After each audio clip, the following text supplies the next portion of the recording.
Good afternoon and welcome to today's webinar on working safely during coronavirus in restaurants, pubs and bars. My name is Hayley and I'm from the Department for Business, Energy and Industrial Strategy. At today's webinar, we'll be recapping the guidance for people who work in or run restaurants, pubs, bars, cafes or takeaways to help you to understand how to work safely during the coronavirus pandemic. A quick housekeeping point before we start. There are controls at the bottom of your screen to pause the session and for adjusting video quality and sound. You can ask questions during the webinar by selecting the Q&A symbol on the right-hand side of your screen, typing your question in the compose box and then selecting send. As every business is different, we can't give individual advice on exactly how you should implement the guidance in your specific circumstances, but we hope to be able to address common areas of concern. As well as answering some of your questions about the guidance, we are keen to hear your feedback on how you've been able to implement the guidance in practice and to understand where you seek further clarification. We'll use this feedback to help inform any future versions of the guidance. A recording of the webinar and links to useful information will be circulated to all participants following the webinar.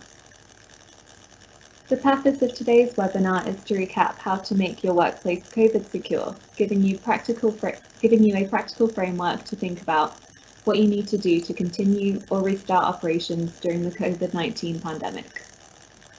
We will also look at some key issues for pubs and restaurants, including collecting customer information to support NHS test and trace, how many people can gather at your venue, and how to approach customer entertainment. We will then take some time to discuss your feedback on the working safely guidance and answer some questions. Please put your comments and feedback using the Q&A feature on the right-hand side of the screen as we progress through the presentation. This guidance applies to England. For links to this guidance and for the guidance for Wales, Scotland and Northern Ireland, search for working safely during coronavirus on gov.uk. Businesses operating in Leicester City and the borough of Oadby and Wigston should be aware that local restrictions are in place and bars and restaurants will remain closed until at least the next review, which will take place by the 1st of August. Takeaway and delivery services may remain open and operational in line with the guidance. The Working Safely guidance is regularly updated. You should check for updates at gov.uk/workingsafely. This guidance should provide a practical framework to think about what is required to continue or restart operations.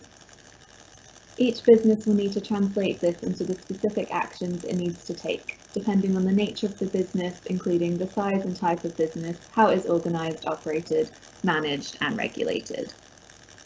You might also wish to consider any advice that has been produced specifically for your sector, for example by trade associations or trade unions. And as many businesses operate more than one type of workplace, such as a restaurant, office, and a fleet of vehicles, you may need to use more than one of the guides as you think through what you need to do to keep people safe. You can view all of the written guidance at gov.uk/workingsafely. Before moving on to discuss the Working Safely guidance, I briefly wanted to point out some helpful resources on the Eat Out to Help Out scheme, which opens on the 3rd of August. You can use the Eat Out to Help Out scheme to offer a discount to diners and encourage them to eat at your restaurant. You can use the Eat Out to Help Out scheme all day, every Monday, Tuesday and Wednesday, from the 3rd to the 31st of August 2020, to offer a 50% discount on food or non-alcoholic drinks to eat or drink in, up to a maximum of £10 discount per diner, and to claim the money back from the government. Full information on the scheme, including information on how to register, useful promotional materials and webinars, and recorded video advice can be found at gov.uk. I'll now hand over to my colleague Nat to take us through the guidance in more detail. Thank you, Hayley, and thank you all for attending today. To echo Hayley's introduction, I'm here today to provide an overview of the pubs and restaurants guidance last updated on the 23rd of July, but I will not be able to cover every detail in the time provided. I encourage everyone who's not yet reviewed the guidance to access it using the link provided. I'll start with risk. Section 1 of the guidance is called Thinking About Risk. This is because the aim of this guidance is to encourage employers to identify risks associated with COVID-19 and to suggest ways these risks can be mitigated. All employers have a legal responsibility to protect workers and others from risk to their health and safety. I'm sure you're aware that a risk assessment is part of how you control risks in your workplace and should be normal practice. We remind employers that if they are self-employed or employ fewer than 5 workers, they don't need to write it down, but they should still conduct a risk assessment. We recommend that employers use the guidance produced by the government to help them conduct the risk assessment and put appropriate preventative measures in place. All employers should consult their workers on health and safety. The Health and Safety Executive have useful tools and guidance on conducting a risk assessment, including interactive tools. Failure to complete a risk assessment, which takes into account of COVID-19, or completing a risk assessment but failing to put in place sufficient measures to manage the risk of COVID-19 could constitute a breach of health and safety law. Employers must also follow all instructions from authorities in the event of new local restrictions. Employers have a duty to reduce workplace risk to the lowest reasonable practical level by taking preventative measures. To do this, you should work through the following steps in order. Ensure both workers and customers who feel unwell stay at home and do not attend the premise. Increase the frequency of hand washing and surface cleaning, the most important measure emphasised by Public Health England. Comply with social distancing guidelines, staying 2 metres apart wherever possible. When this is not possible, 1 metre distancing is allowed if mitigations are in place. Where maintaining social distancing isn't possible, considering whether the specific activity should continue. If these activities must continue, we recommend you put preventative measures in place, such as keeping the activity time involved as short as possible, using screens or barriers to separate people from each other, using back-to-back or side-to-side working rather than face-to-face wherever possible, reducing the number of people each person has contact with by using fixed teams or partnering, so each person works with only a few others. Think about blue/red teaming when devising shift patterns or pairing workers. No one is obliged to work in an unsafe environment. Remember to consider the individual needs of your employees. Shielding measures for clinically extremely vulnerable individuals remain in place until the 1st of August, and these individuals should not come into work at this time. If clinically vulnerable individuals cannot work from home, they should be offered the option of the safest available on-site roles, enabling them to maintain social distancing guidelines. If they cannot maintain social distancing, you should carefully assess whether this involves an acceptable level of risk. As for any workplace risk, you must take into account specific duties to those with protected characteristics, including, for example, expectant mothers who are, as always, entitled to suspension or full pay if suitable roles cannot be found. Employers should also consider how to ensure that existing reasonable adjustments for employees with disabilities are COVID-19 secure. Impacts of shift patterns and measures brought in by the guidance on those with caring responsibilities and religious beliefs. Individuals who have symptoms of COVID-19, as well as those who live in a household with someone who has symptoms, should not physically go into work.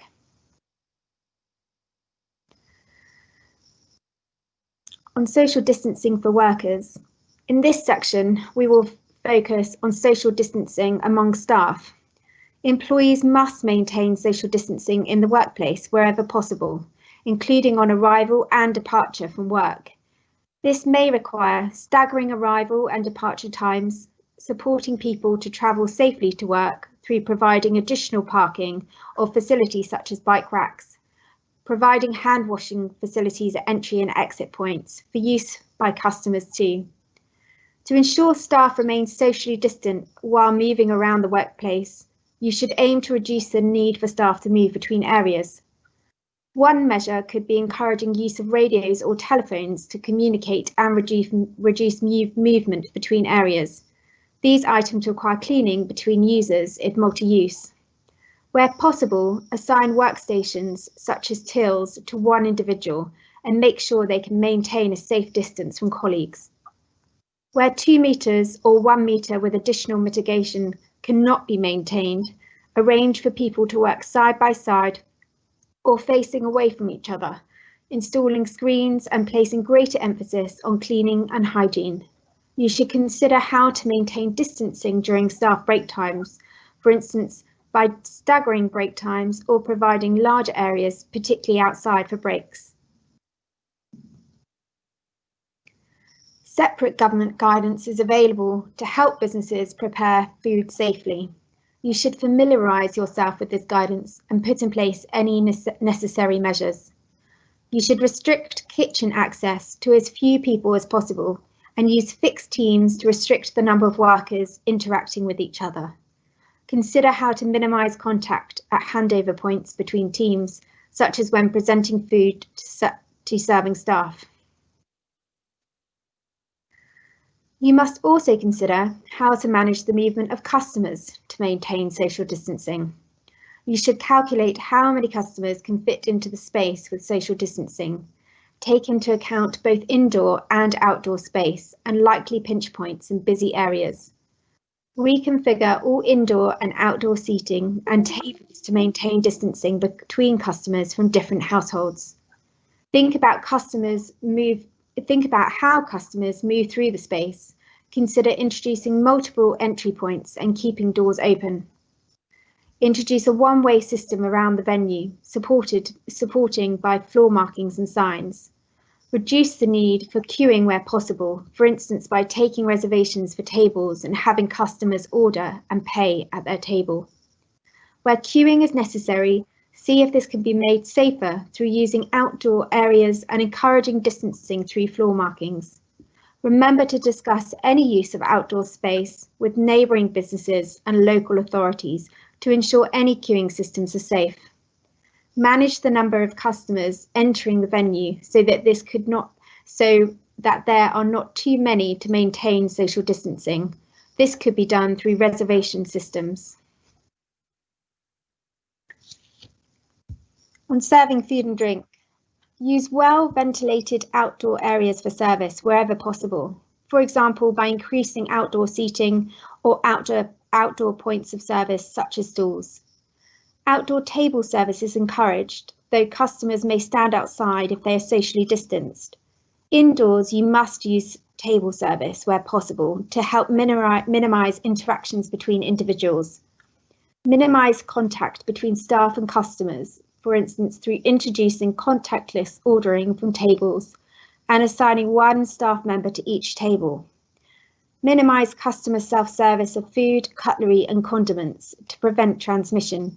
For example, only provide cutlery and condiments where food is served and clean condiment containers or laminated menus after each use. Workplaces should be kept clean to prevent transmission by touching contaminated surfaces.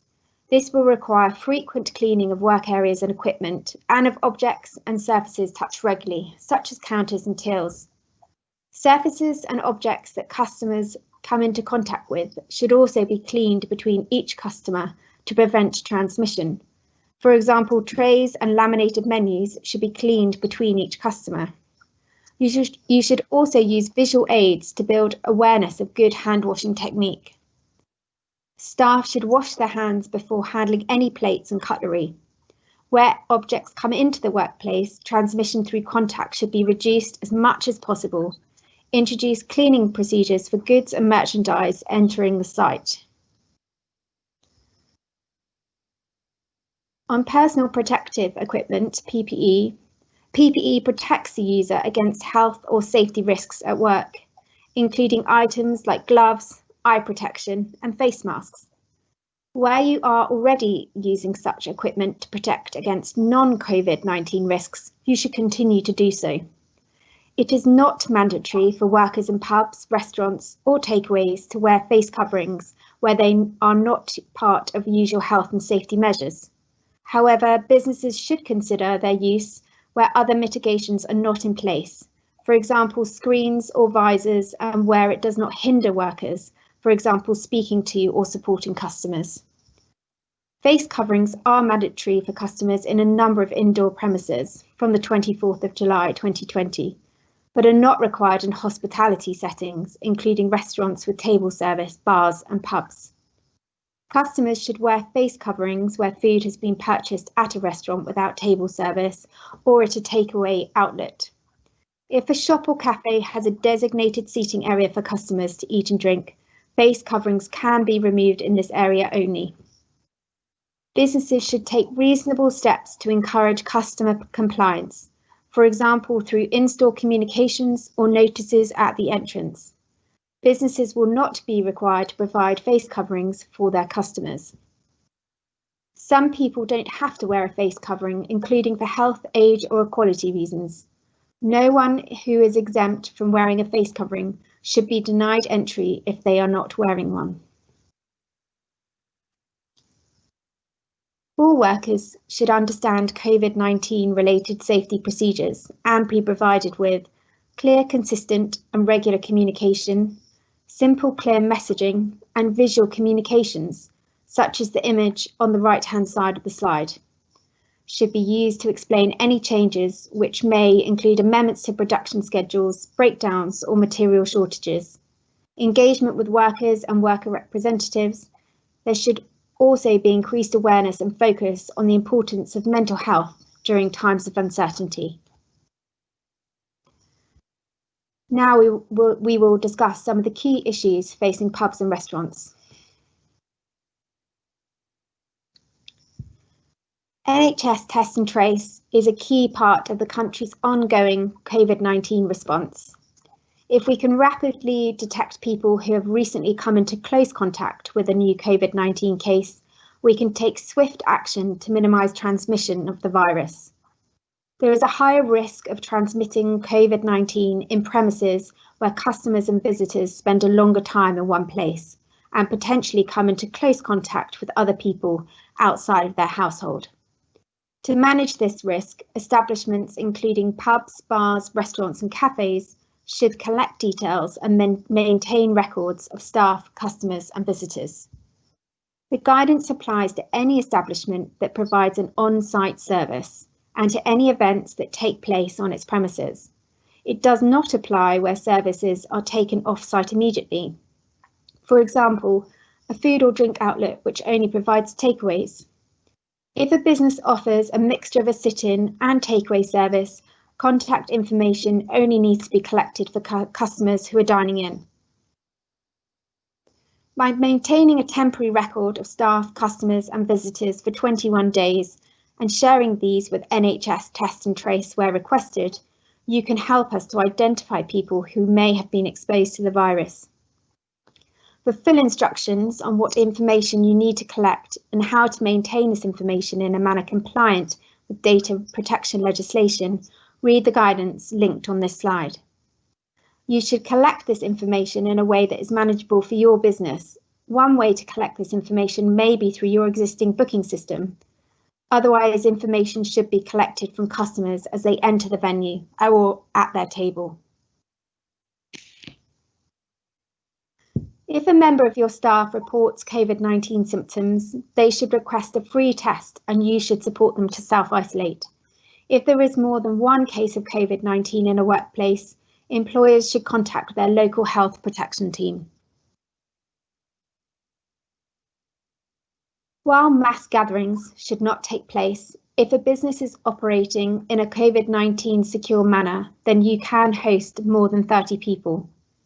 This means that if a business is large enough to host more than 30 people safely, with social distancing in place between households, then they are allowed to do so. At present, only groups of up to 2 households can meet indoors. As long as the gathering is only of 2 households, including support bubbles, there is no limit on the number of people who can gather.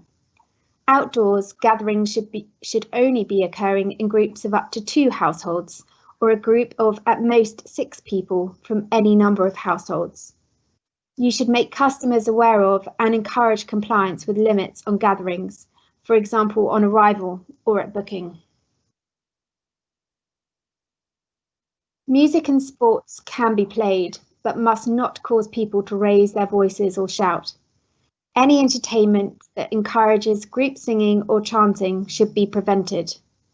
This is because the potential for increased risk of transmission, particularly from aerosol transmission, we will develop further guidance based on scientific evidence to enable these activities as soon as possible. Live performances can now take place outdoors. If your venue wishes to host a performance, take into account the Performing Arts Working Safely guidance. Indoor performances should not be permitted at this time. Customers should remain seated in indoor venues unless they are going to the toilet or ordering from the bar. This means that pub games such as slot machines, darts and snooker are not allowed at this time.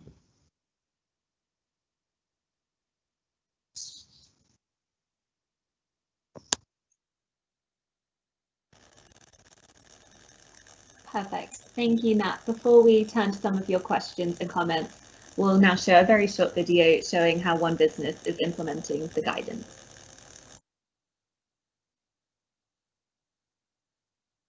Hi, I'm Kyle. I'm the owner of Honey and Fig in Retford, and over the last few weeks we've been working hard to put measures in place as per the government guidelines to safely open on the 4th of July. From now on, when customers come in, we're asking them to wait by the door to be seated by a member of staff. We also have multiple hand sanitising stations around the store, including in the toilets. We've also reduced our capacity to keep our tables a safe distance apart. From now on, it will be full table service, so we'll be taking payments at the tables. There'll be no condiments, cutlery, anything left on the tables. Will be handed out to them when they do order food. We've also got social distancing markers on the floor throughout the store just to minimise movement, and we'll be taking contact details from each table to help assist with the NHS track and trace. The cleaning of all surfaces and equipment will be more frequent and thorough, and all staff will be required to wear a face mask whilst on duty. We hope that the measures that we've put in place make it feel safe for customers to return, as all the staff are looking forward to welcoming you back.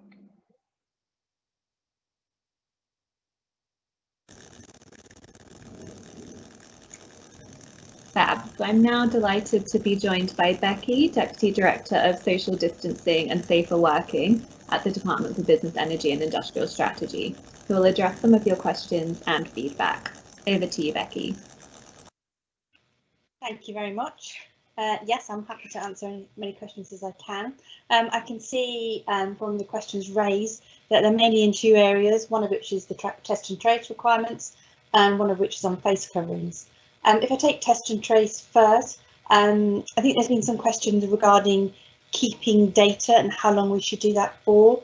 The recommendation is that you should keep data on your customers for a period of 21 days, and that is the maximum time you should be expected to keep that information. And from the person that asked about open table and using that process and open table keeping that data, obviously open table will have their own process for how they keep the data safely and how they keep that data under GDPR regulations. So even if they provide you with that data for 21 days, what they do with it after that time is a matter for them in terms of how they protect that data. And in terms of somebody asked about should all establishments have a process for tracking and testing and tracing, the answer is that it is not mandatory for a customer to actually provide their details at this point. It is preferable and advisable, and you should ask all customers to provide this information. If they do refuse to do so, that is obviously a matter for them. We obviously are encouraging all establishments to have a test and trace process in place as a way of being able to control the virus. the test and trace policy is a key aspect of how in the longer term we are able to turn the tide on this virus, and being able to safely identify everybody who may have come into contact with this is a key part of the government strategy. So yes, all establishments should have a process in place. In terms of face coverings, we had a question raised about a face shield and whether that counts as a face covering. The answer to that question is yes, it does. A face shield actually covers a larger part of the face than a face covering, so it almost goes above and beyond what protection a face covering or a face mask would actually cover. So a face shield is absolutely fine. In terms of the specific question on somebody who has a cafe contained within a shop, and what does that mean for making a customer wear a face mask? Obviously, shops and supermarkets are covered by the new regulations on wearing face coverings, and that cafe within that shop would also be covered by that.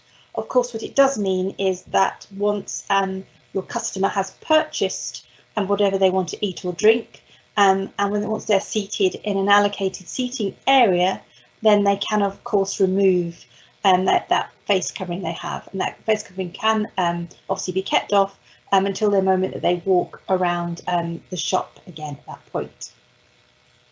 I'm just quickly looking again at any questions. Oh, so we've got some questions around groupings.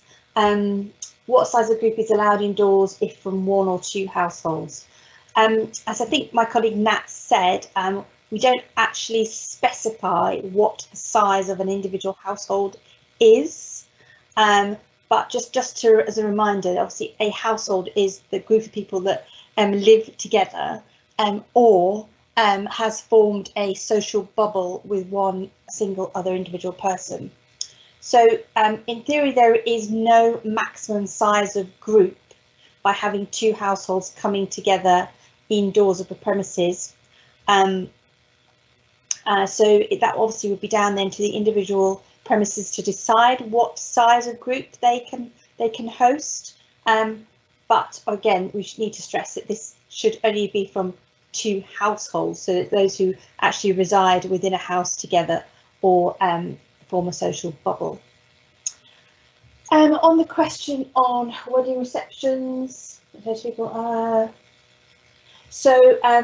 yes, we will hopefully shortly be publishing some additional guidance on how you can safely host a wedding reception. That guidance is due very shortly, hopefully by the end of this week, which will give out more details in terms of how the various stages of the wedding reception can be safely hosted. And this will sit alongside an accompanying guidance also has been put out there regarding the actual wedding ceremony itself. So conscious that we need to get out more guidance on how weddings can be safely hosted, and that will be appearing very shortly. Moving down quickly, can you refuse to serve a customer who doesn't want to follow the guidance? Yes, you can, absolutely, you can do that. That's a matter for the individual premises owner to determine that point. The only thing I would say in terms of someone who might refuse to submit their details for the test and trace requirements, currently individuals do have the right not to pass over their details, so you might want to bear that in mind if you do refuse to serve someone on that basis. Fruit machines, so this all comes under fruit machines and pub games, etc. The guidance is currently silent on the use of fruit machines or pool tables or dartboards, etc. But as Nat explained as she went through the guidance, it's quite clear that the requirements for operating safely within a pub would actually render many pub games difficult. I wouldn't say not safe, very difficult to actually permit. Obviously, there's a requirement to remain seating other than when you're at the bar ordering. So obviously that's going to be quite difficult for playing pool or indeed playing darts. And it's the same with obviously with fruit machines, where as that question would suggest, obviously they're quite difficult again to keep clean. Different hands touching them. Someone might be sitting on a stool. Obviously, again, that all requires cleaning. So there is no firm guidance on whether pub games should actually take place or not. But what we would say is you need to consider very carefully how they can safely happen, bearing in mind what the guidance says about how to keep your customers safe. And many of the requirements, not least in terms of keeping customers at a safe distance and ensuring that they are seated wherever possible, other than ordering at the bar or obviously going to the toilet, then it might be quite difficult for some of those pub games to actually take place. So nothing has actually changed on that. Okay, community dining events, would that be the same as a wedding reception? Not entirely sure what we mean by community dining events in that sense. Obviously, this guidance is all about guidance for hospitality in a pub or a restaurant or other premises serving food and drink. That might be slightly different. I think if you're talking about a community, maybe a community centre offering dining, then different guidance would apply in those circumstances, but certainly the limit on the number of people you're allowed to host at a dining event, whether it be a wedding or in this instance a community dining event, that those limits will remain the same, and there can be no more than 30 people gathering at one time. Now, I can't see any other questions at the moment.